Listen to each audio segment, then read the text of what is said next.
Boa tarde a todo mundo. Meu nome é André, sou da área que foi responsável pela implantação do Clique, mas também pela área que constrói as ferramentas de portal do STF. Estou aqui com o Edmundo é o secretário do STF. Eu tentei fazer um resumo do para que a gente usa o Clique lá no... Aonde que a gente usa o Clique no STF? A gente começou usando, na verdade, o Clique dentro do portal do STF. A gente, para começar a utilizar, para aprender a utilizar, a gente procurou fechar um contexto de informações um pouco menor. Então, a gente pegou uma área do tribunal que chama repercussão geral, que ela trata determinados tipos de processo, e importamos essas informações para o Clique e estruturamos essas informações lá dentro. Então, a gente usa muito a API do Clique para poder acessar esses dados e manipular esses dados. Então, aqui no portal do STF, todas as informações que aparecem, acho que está um pouco pequeno, né? Mas aqui são os temas que têm repercussão geral e o controle concentrado, o que tem de quantidade de processo em cada um desses temas. Isso aí já vem direto da extração dos dados que a gente faz da nossa base, do Clique, a gente acessa via API. A outra coisa que a gente começou a fazer foi uma pesquisa de repercussão geral. Então, esse daqui a gente fez uma pesquisa avançada, que, na verdade, é uma cara mais bonita para o painel do Clique, mais bonita, eu digo, com formato web, né?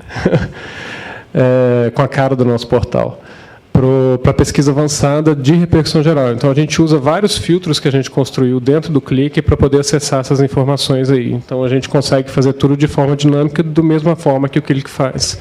Então, se a gente filtra um ministro ali, por exemplo, se a gente filtra algumas informações, ele traz as informações filtradas e, ao mesmo tempo, já traz somente aquelas informações que são pertinentes para serem aplicadas das próximas vezes. Então, por exemplo, se eu selecionar, se vocês quiserem entrar depois no site do STF, está disponível lá, essa daqui na repercussão geral. Então, se eu, por exemplo, marco algum número de tema lá, por exemplo, um tema 10, ele já vai restringir para mim que aquele tema 10 foi do ministro tal, foi com tal assunto de processo, então ele já vai filtrando as informações para ajudar o usuário a guiar na hora de poder usar. Essa é uma das coisas que a gente começou a usar. Depois a gente começou a fazer um processo de qualidade de dados. E o processo de qualidade de dados, a gente usou o Clique como uma ferramenta para poder analisar os dados que a gente já tem na base. Então, o que a gente estava fazendo no processo de BI? Os slides seguintes aqui, na verdade, eles têm o exemplo prático que a gente usou. A gente fez para usar o ponto eletrônico. A gente implantou o ponto eletrônico no Supremo, acho que tem um ano, mais ou menos. E a gente fez um trabalho de BI para, primeiro, determinar qual era o objetivo do negócio, né? Então, o que o nosso cliente, né, o diretor-geral, o que o tribunal queria saber com aquelas informações. E aí, realmente, é no sentido estratégico, né? Por exemplo, eu queria saber se eu estava gastando minhas horas de forma adequada, se estava proporcional, se os meus recursos, por exemplo, do tribunal estavam sendo gastos no momento correto. Então, por exemplo, a maioria dos servidores chega em determinado horário, então eu poderia desligar o ar-condicionado antes. Eu queria saber se, por exemplo, a quantidade de ausências médicas, por exemplo, elas aumentavam em determinados períodos do ano. Então, por exemplo, quando eu chegava perto da Copa do Mundo, por exemplo, eu via que tinha mais atestado, eu via que tinha menos atestado, eu via que próximo a feriado o pessoal costumava usar mais o banco de horas, eu via que próximo de 5 horas da tarde muita gente ia embora e depois marcava algum ajuste depois. Então, você consegue começar a pegar essas nuances usando a ferramenta. Então, a gente verificava o objetivo de negócio, depois a gente identificava qual era o processo de negócio que estava sendo tratado e quais eram as fontes dos dados. Então, a gente tem um DW já no STF, que a gente já usa outras ferramentas para fazer essa extração dos dados do transacional. E nós, na verdade, estruturamos os dados nesse banco multidimensional e depois que a gente estrutura esses dados é que a gente carrega no Clique de forma ordenada. Então, a gente usa o Clique para gerar indicadores, né, trazer esses dados e manipular eles em tela e usar a API para poder extrair essas informações em outros locais. Então, aí a gente faz esse processo de descoberta dos dados, a gente faz uma limpeza dos dados já no DW, a gente ocasionalmente faz uma outra limpeza quando traz para o Clique, mas tem sido bem raro a gente fazer esse tipo de coisa ultimamente. A gente faz uma análise dessas respostas, a gente tenta agrupar elas em painéis no Clique, né, com temas. Então, a gente tenta pegar os requisitos, quebrar aquelas necessidades de negócio em requisitos funcionais e não funcionais, e a gente tenta agrupar essas informações, essas respostas, em painéis específicos. Então, a gente cria painéis para responder a uma série de perguntas do cliente. Então, por exemplo, o pessoal trabalha mais na segunda-feira? É uma pergunta. Então, a gente tenta agrupar perguntas que têm a ver em um mesmo painel. E aí, nesses painéis, a gente cria indicadores. Esses indicadores que a gente cria são para confirmar a questão da qualidade dos dados. Por exemplo, no caso do ponto eletrônico, era se alguém deu entrada, mas não deu uma saída. Ou, às vezes, alguém deu 2 entradas em dias diferentes por causa de algum problema X nas catracas, por exemplo. Então, a gente procura pegar esses indicadores para tentar pegar esses furos e essas nuances, por exemplo, no caso do ponto eletrônico, se o servidor tem consumido muitas horas, tem mantido aquelas 7 horas diárias, que é o tempo lá. Então, a gente tem um indicador que, por exemplo, essa sessão aqui está consumindo 0,5 aqui de quantidade de horas que deveria estar sendo consumida. Então, ela está abaixo da média das demais sessões, das demais partes do tribunal.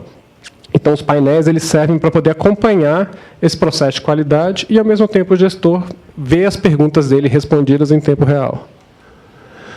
Então, do ponto eletrônico aqui, a gente pega a quantidade de servidores. Se tiver algum dado aqui, fiquem tranquilos, acho que está. Então, aqui, por exemplo, essa daqui é a distribuição do horário de entrada. Então, a gente vê que a maioria dos servidores começam a entrar, por exemplo, às 11 horas, e tem gente que está entrando até às 20, por exemplo. Então, isso aí a gente tentou fazer essas divisões. Então, a cada pergunta estratégica, a gente tentou montar uma série de painéis. Esse aqui, por exemplo, responde a entrada e saída, dias da semana e os meses. Isso aqui é a permanência dos servidores. Então, tem umas perguntas que, no nosso caso, fazem sentido. Por exemplo, se quem tem função trabalha mais. Então, você tem aqui a permanência de acordo com as funções, de acordo com onde trabalha, de acordo com onde pega. Então, você consegue ver essas informações de forma estatística. Distribuição do banco de horas, como é que está o acúmulo de banco de horas e como é que está o gasto de banco de horas. Também a gente tem uma estatística para cada um deles. E tem aqui, se a pessoa quiser olhar individualmente, também tem essas informações. No caso, por exemplo, das ocorrências aqui, que é como o RH chama as ausências, que você coloca. No caso das ausências, a gente faz o cruzamento de dados que a gente tem com a área médica do STF, que é responsável por atualizar os atestados, e com a nossa área de RH, que verifica se a pessoa realmente está acompanhando ela. Então, a gente faz um cruzamento de várias informações junto com o ponto para dar uma informação aqui. E aqui tem outros exemplos, no caso de hora extra, por exemplo. Quem é que está com pouca hora, mas que consome muita hora extra? Então, você consegue extrair uma série de informações práticas aqui para pegar algumas situações no pulo. Então, assim, a gente está usando hoje o clique nessas situações, a gente está usando no portal bastante para publicar as informações, a gente está usando bastante a API.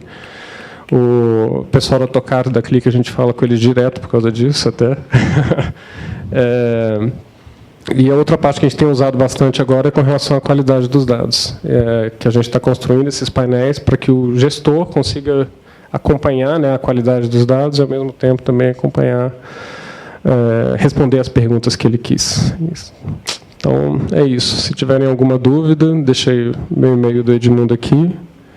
Se quiserem perguntar, eu tentei ser sucinto na hora de falar. Se tiver alguma dúvida. Okay. Obrigado, gente. Na parte do portal, ClickSense que vocês usam? Sim. Aí, na parte do portal, foi melhor usar a API para a questão mais visual ou pela falta de você ter o QAP para a montagem ali do Meshaps? Foi pela parte visual que a gente optou. Ela dá mais flexibilidade para você trabalhar. Você quer só o dado, né?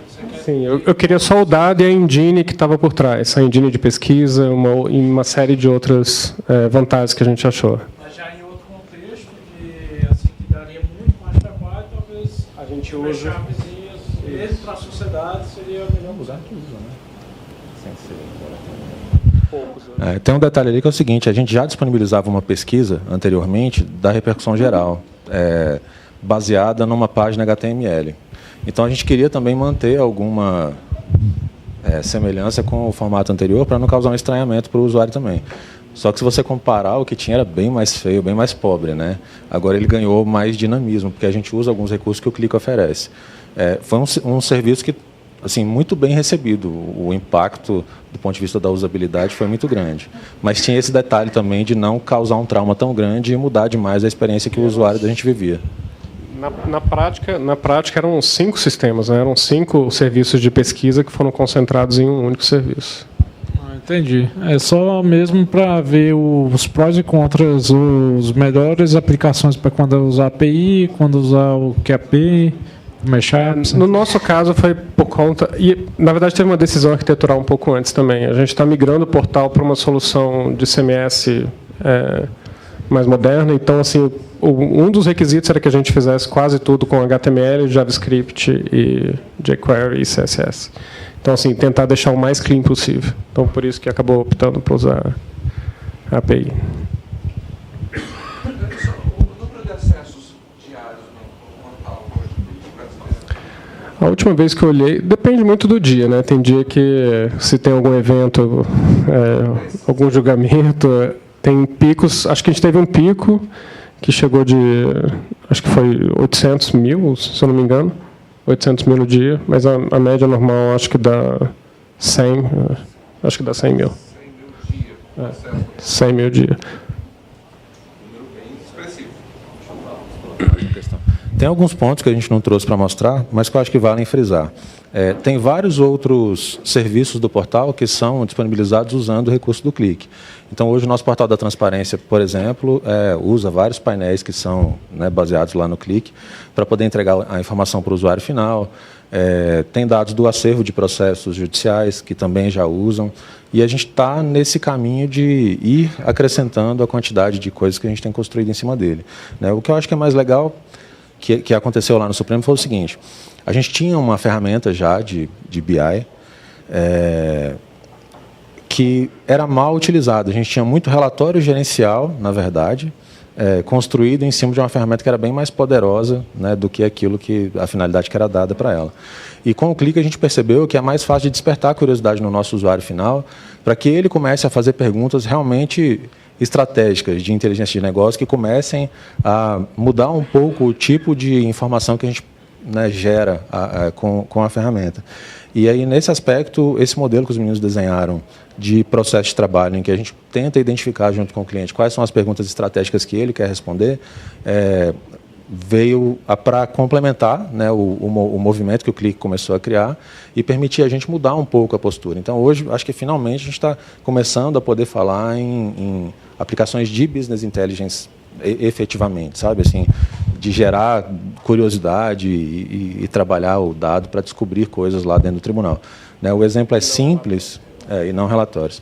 O exemplo é simples, porque a gente está falando de dados de ponto eletrônico, mas mesmo nele deu para perceber a riqueza e a potencialidade, né, de informações que a gente consegue tirar dali para decisões estratégicas. Então, por exemplo, todos nós do governo estamos submetidos a um congelamento orçamentário que fez com que vários órgãos tivessem que buscar economia de 2, 3 anos para cá. E essas informações do ponto eletrônico, elas subsidiaram decisões relevantes. O tribunal gasta uma piscina olímpica de água para refrigerar o ar-condicionado de um dos prédios por mês. Saber a hora que a gente podia desligar o ar-condicionado gerando menos impacto, possibilitaria uma economia de energia e água considerável para o tribunal. Então, são várias decisões ali que você acaba conseguindo viabilizar por meio de algo que antes, né, sem uma ferramenta que possibilitasse você explorar os dados com mais facilidade, talvez passasse despercebido. Né? Então, traz muitas possibilidades. Eu acho que isso aí é legal de deixar claro. E aí agora a gente está num processo de tentar aplicar, né, esse modelo de trabalho para outros domínios e outros contextos de informação lá no tribunal. É isso. Claro. Oi, som. Então, só completando aqui, né, a pergunta que vocês fizeram em relação à construção, né? O que o pessoal da STF fez foi fazer uma chamada ao conjunto de APIs abertas que existem dentro da plataforma. É um QAP, tá? Só que esse QAP você poderia tanto fazer o mashup naquele modo tradicional, então estou falando para alguns clientes aqui, porque alguns já têm a plataforma, Então, você pode fazer tanto daquele meio tradicional, de puxar o componente lá para dentro da página, mas, no caso deles, eles fizeram uma camada de abstração, realmente. Eles construíram uma camada, se não me engano, era em JavaScript, pela última vez que eu tinha tentado hackear lá para saber como é que era. Era em JavaScript, e dali você invoca tanto objetos que estão prontos, quanto cria objetos dinamicamente. Aquela fotinha de cada um dos ministros que tem ali, se puder ali, voltar ali, André, aquelas fotinhas ali dos ministros, elas são recursos de seleção, de filtro. Se você clicar na foto de um, dois ou três, ou de vários dos ministros que estão ali, todos os dados do clique vão responder. Aquilo ali não foi feito dentro do clique. Essa imagem na verdade, um botão de acionamento, vamos pensar assim, onde, quando eu clico, ele faz um acionamento à plataforma para aplicar o filtro. Então, tem os dois meios de você construir, eles foram bem mais avançados. Tá? Mas, que nem eu falei, foi por um propósito maior, foi por conta da compatibilidade com as ferramentas de portal novas que a gente quer colocar.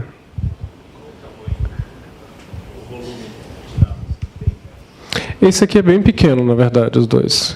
Para ser sincero, eu não lembro de cabeça esses dois, qual é o volume de tamanho, mas são pequenos, não são grandes, não. São bem tranquilos. A gente está usando um agora que ele está com 300 mil, que é a questão que o Edmundo está falando de transparência dos dados. Mas também não é muita coisa. Tá? O que me parece que difere bastante lá no STF não é nem o volume de dados, é o volume de acessos. Realmente, a gente fez um teste de estresse, com uma das ferramentas que a Qlik disponibiliza, chamada Scalability Tools. Na ocasião, a gente conseguiu chegar próximo de 1.200 conexões simultâneas com todos os 1.200 usuários concorrentemente interagindo com a plataforma. Então, o volume não é muito grande em termos de dados, mas em termos de acesso é bastante. É um dos mais expressivos que eu já vi. Eu vou ficar aqui do fundo, gente, só porque eu tenho que operar o computador. Mas é só para vocês verem ao vivo lá. Essa aqui é a página do Supremo. Eu fui na pesquisa avançada e aí a gente vê aquela tela que o André tinha menorzinha lá no slide, montada aqui. Se eu seleciono um dos ministros, selecionar qualquer um aqui, o Gilmar Mendes, que é o mais querido. Eu ia falar que está difícil. Aí vocês veem que aqui embaixo ele já filtrou todos os temas de repercussão geral que são relatados pelo Gilmar Mendes. Então, tem esse dinamismo, de à medida que eu vou navegando aqui em cima, ele já ir... Quer falar daí, André? Não, vocês estão me escutando? Aqui, tem outro. Mas se ele não falar no microfone, não grava. Se você clicar nele também, ele traz outras informações que tem em outros painéis também. Então, a gente combinou essas informações para poder mostrar. Então, esse já tem todas as informações. Antes, você tinha uma série de sistemas para fazer, acho que eram 4 ou 5 no total, que tinham as informações contidas só nessa pesquisa agora. Bom, assim, isso, antes ela era feita de uma forma... Eram 5 pesquisas que acessavam packages, eram em ASP, a gente transformou tudo em JavaScript, em HTML, usando o Qlik. Eu acho que aqui é o que foi dito. À medida que a gente vai selecionando os parâmetros, ele vai mostrando aqui os filtros selecionados usando os objetos lá. Isso, e vai filtrando aqui embaixo. Então, ficou para o nosso usuário final, é muito fácil de lidar, e muito visual. É isso aí. Obrigado a todo mundo. Obrigado. Obrigado, Edmundo. Obrigado, André.